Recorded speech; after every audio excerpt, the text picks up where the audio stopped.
Salam santun. Jadi kebetulan ini saya juga barusan dapat apa ini? Pas buka-buka artikel ya. Jadi ini ada istilahnya kenapa ya Ketua KPK nih judulnya ya Ketua KPK memenjarakan para koruptor itu butuh biaya besar. Makan dan pakaian ditanggung negara. Terus di sini ada ulasannya. Ini ada ulasannya. Ketua Komisi Pemberantasan Korupsi ya KPK Setio Budianto menekankan besarnya biaya yang harus ditanggung oleh negara dalam menangani pelaku tindak pidana korupsi mulai dari proses penindakan hingga masa hukuman di lembaga permasyarakatan. Ya, jadi di situ dijelaskan bahwa setelah menahan koruptor atau koruptor ditahan, negara masih harus menanggung berbagai kebutuhan mereka, termasuk makanan, pakaian, seragam, dan kebutuhan lainnya. Ya. Terus ini solusinya, ya. Solusinya itu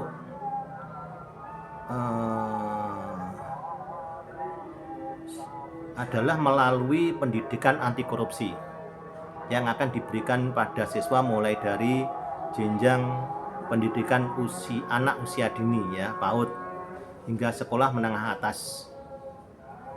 Jadi menurut beliau ini membangun generasi yang memiliki integritas harus dimulai dari ruang kelas.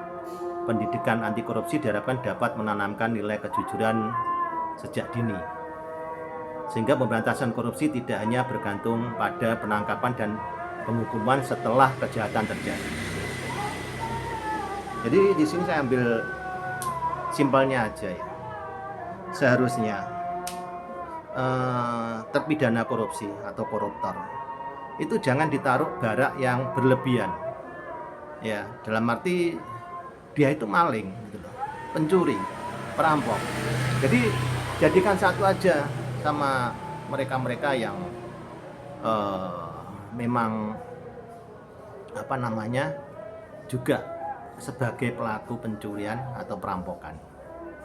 Ya, jadi jangan dipilah, diberikan fasilitas yang lebih mewah, gitu loh.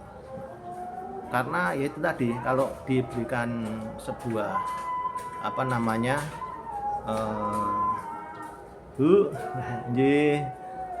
kalau diberikan sebuah tempat yang nyaman, ya akhirnya pembengkakan biaya ya. Sekarang di kamarnya ada AC, ada TV, terus seragamnya tiap hari dicucikan ya, terus belum makannya. Jadi sudah melakukan sebuah tindak kejahatan, perampokan, maling ya, tapi masih diberikan tempat yang enak, yang nyaman gitu. Di situ makanya terus seorang koruptor atau kegiatan korupsi ini tidak akan terhenti, tidak akan bisa dikurangi, apalagi dihilangkan ya. Dikurangi aja nggak bisa, karena itu mereka berpandangan nanti di dalam sana itu hidupnya ya masih enak, masih nyaman lah ya. Makanan ya berbeda dengan para pencuri ayam, pencuri kambing, copet, jambret ya, begal gitu. Padahal kalau dihitung ya dia itu juga penjahat yang malah lebih banyak merugikan masyarakat. Kalau pencuri, penjambret ya, itu hanya merugikan satu orang ya. Tapi kalau koruptor ini merugikan banyak pihak gitu loh. Cuman aja ya dari pihak-pihak yang dirugikan banyak ini nggak bisa berbuat apa-apa, nggak bisa melaporkan, kecuali kalau kejadiannya seperti maling, jambret itu perorangan bisa melaporkan ya, seperti itu bedanya. Dan lagi di sini juga apa ya istilahnya, ada kebutuhan lainnya. Jadi selain kebutuhan makanan, pakaian, seragam, dan kebutuhan lainnya. Nah, kebutuhan lainnya ini tidak tahu apa ya. Jadi proses penindakan hingga sampai di dalam lembaga kemasyarakatan milik sebuah instansi, entah itu KPK, entah apa ya, yang jelas itu tempatnya penjara para koruptor, itu biaya memang besar.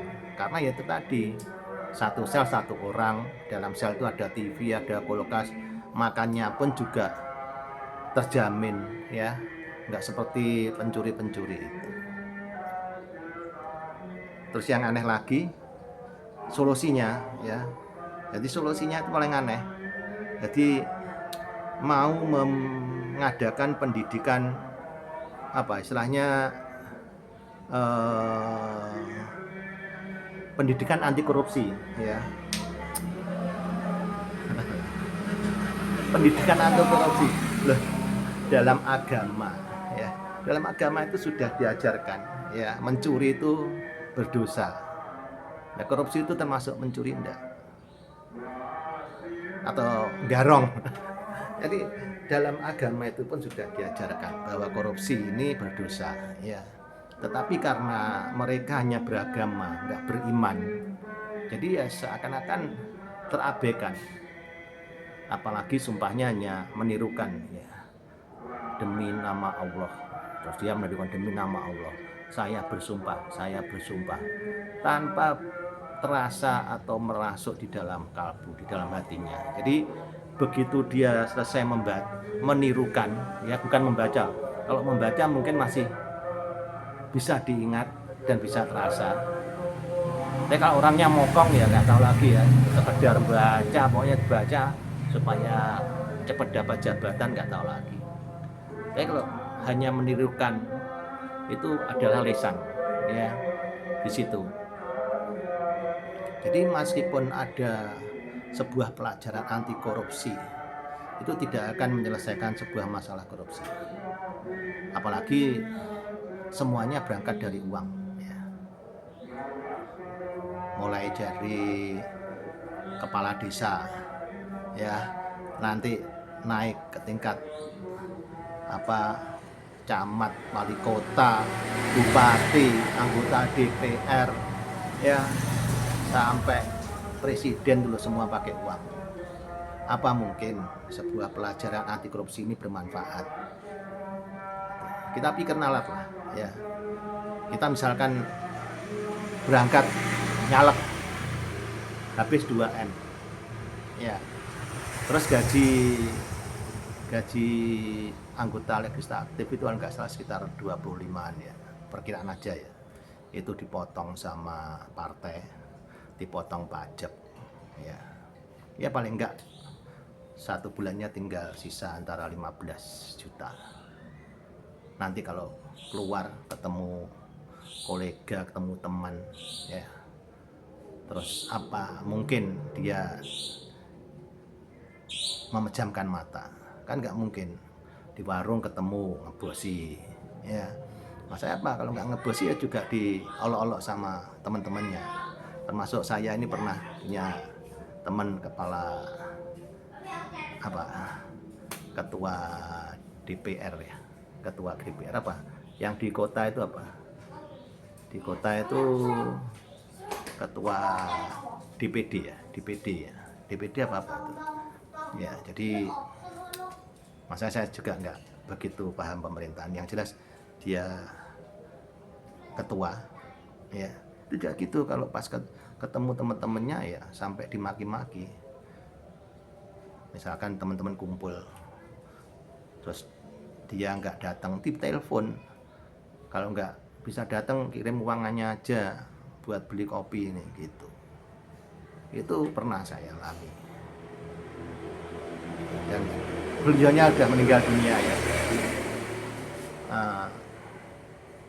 Terus ada lagi ya, juga teman mantan wali kota ya gitu, kalau pas kumpul-kumpul karena menjabat dikira sama teman-teman itu gajinya banyak, ya nggak tahu itu gaji berapa. Yang penting dia menjabat sebagai seorang wali kota, sebagai ketua DPR, ya. Jadi tahunnya itu menjabat pasti gajinya banyak. Apalagi kalau orangnya itu sok gengsi, ya bahaya. Ada kegiatan apa, kurangannya aku tutup. Ada kegiatan apa, nanti yang itu urusanku. Di situ. Jadi seorang pejabat itu kadang ya itu menonjolkan jabatannya tanpa melihat gaji yang diterima. Dan teman-teman sendiri atau masyarakat setempat pun juga istilahnya mengejas bahwa dia itu banyak uang, kaya. Misalkan seorang anggota DPR ya, atau camat atau lurah diundang ke kondangan mantenan karena gajinya berapa itu, gajinya seorang lurah atau camat tuh ya dianggap aja 10 juta ya, itu belum dipotong pajak ya. Nah itu loh, kalau kondangan, padahal kalau sekelas camat atau sekelas lurah itu yang ngundang kalau pas musim pernikahan kan lebih banyak ya. Saya aja yang di sini kadang satu musim itu bisa 10 undangan sampai 12, pernah 15. Nah itu kalau misalkan dia cuman mengisi, atau kalau orang Jawa bilang becek ya, memberi amplop cuma 100.000, begitu dibuka pasti dimaki. Camat pelit, lurah pelit, anggota DPR pelit. Masa kemanten cuman istilahnya memberi itu 100.000 tanpa lihat atau tanpa tahu berapa gajinya ya. Karena itu tadi terlihat mewah, bawa mobil, pakai seragam. Beda sama kelasnya pegawai swasta ya. Mereka seorang lurah camat di swasta kabak, itu loh gajinya bisa ditandingkan. Tapi yang pegawai swasta ini misalkan ke tetangga atau ke teman yang punya hajat ngasih 100.000 itu masih dihargai, karena mereka tahu ya kerjanya di swasta paling gajinya berapa. Beda sama yang pemerintahan, otaknya masyarakat ya itu mesti wah pakai seragam pemerintahan, naik mobil, mesti gajinya banyak gitu. Dari situ pengeluarannya banyak lah, juga dari berangkatnya udah habis banyak, nggak mungkin nggak akan mengembalikan modal yang sekian besar itu. Istilahnya berangkat dengan uang harus kembali dengan uang.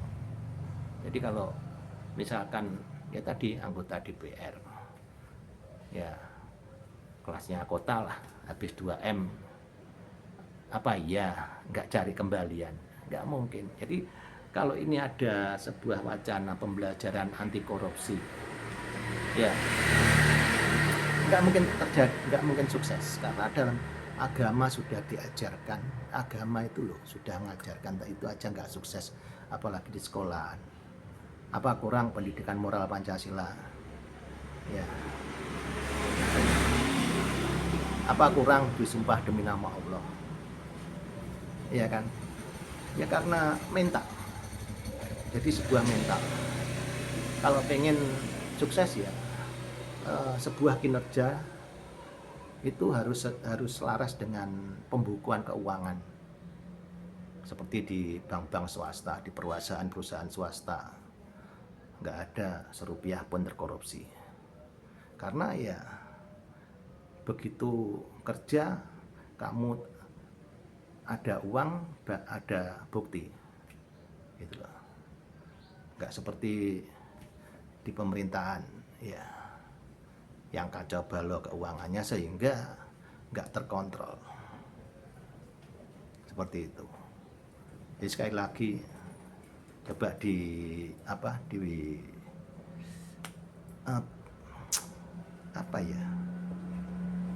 coba dipelajari lagi lah untuk wacana pendidikan anti korupsi sejak dini. Ya, karena dalam pendidikan moral Pancasila itu sudah diajarkan, di agama diajarkan. Mungkin kalau mau ditambah pembahasan syair-syair dalam lagu-lagu kebangsaan, ya, lagu-lagu nasional seperti Padamu Negeri Kami Berjanji, Padamu Negeri Kami Berbakti. Nah, itu diulas, berbakti itu apa, berjanji itu apa, mengabdi itu apa, ya, terus maju tak gentar membela yang benar, itu diulas sampai detail apa itu maju tak gentar membela yang benar di situ. Jadi kalau ada wacana, ya bagus wacana pendidikan anti korupsi sejak dini, tapi ya mubadir itu nanti selama mereka yang menjabat berangkat dengan uang, pasti di otaknya ini bagaimana secepat mungkin uang itu kembali bersama dengan bunga dan gajinya, syukur-syukur bisa lebih, ya, karena itu tadi pola hidup sebuah gengsi, ya, karena jabatan. Nanti kalau berkumpul dengan sesama pejabat itu mereka pasti akan istilahnya kalau nggak bisa selaras itu minder, tanpa tahu bisnis atau pendapatan lain di samping jabatan seseorang. Misalkan saya jadi wali kota, karena cuma mengandalkan gaji, saya pergi ke kantor naik sepeda motor, begitu bergabung atau berkumpul dengan wali kota lain yang naik Mercy, saya akan minder dan pasti akan berusaha bagaimana supaya saya bisa juga naik Mercy. Itu kalau mentalnya bobrok. Tapi kalau mentalnya bagus, ya sudah, karena saya juga bekerja untuk negara demi rakyat. Saya naik sepeda motor, ya oke, ini hasil jerih payah saya sendiri, karena saya berangkat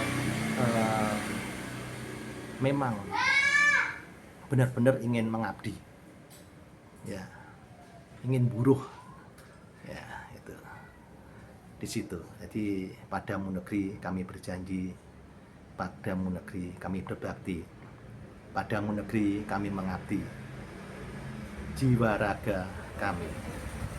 Seperti itu. Oke, jadi sekali lagi untuk Ketua KPK bisa dipertimbangkan lagi lah, ya, untuk pendidikan anti korupsi, ya. Jadi pendidikan